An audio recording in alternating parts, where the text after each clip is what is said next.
Brought to you by The Witcher 3 Wild Hunt. Available now.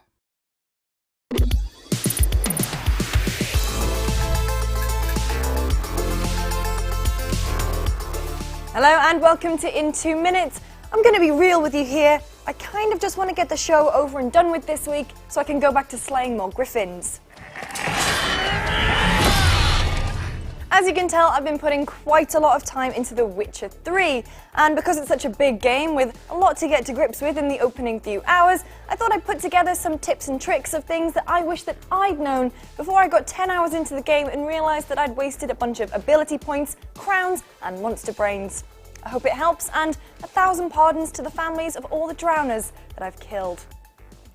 You might notice that you're carrying around currency called orens and florins in your inventory. That's because merchants only accept crowns. Be sure to change your currency by heading to the Vivaldi Bank on Hierarch Square in Novigrad, because believe me, it's worth your while. The upgrade skill tree can be a little intimidating. By spending ability points in this tree here, you gain upgrades, but they're not activated unless you put them into this tree here. You can swap them out whenever you want. Then go into this mutagen menu. You drop the mutagens in one of these slots, and if you match the mutagen color with the ability color, then you get a boost on all of the abilities within that tree that are of the same color. Believe me, it does make sense. During combat, make sure to dodge out of the way, don't roll. While rolling may get you more distance between you and your foe, it uses up precious stamina. Dodging doesn't, and it has the added bonus of looking a bit cooler. Be clever with your meditation. Sometimes if you're swamped by enemies, it's easy to kill a few, then move far enough away that Geralt puts away his sword. Then meditate. You regain all of your health, and your potions and bombs get resupplied automatically if you've got all the stuff in your inventory, so you can return to the fight at full strength.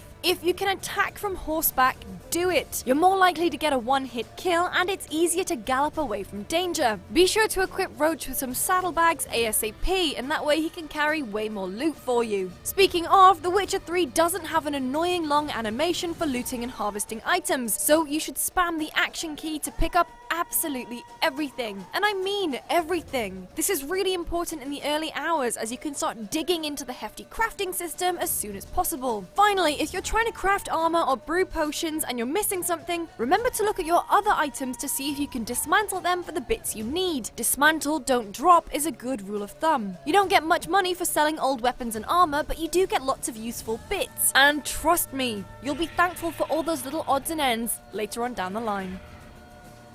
So that's just a few things to bear in mind while you play The Witcher 3, but obviously with a game of this scale, there is a lot more to see and do. So if you come across any new tips, tricks, or Easter eggs like this awesome Pulp Fiction one... Well, bring out the gimp.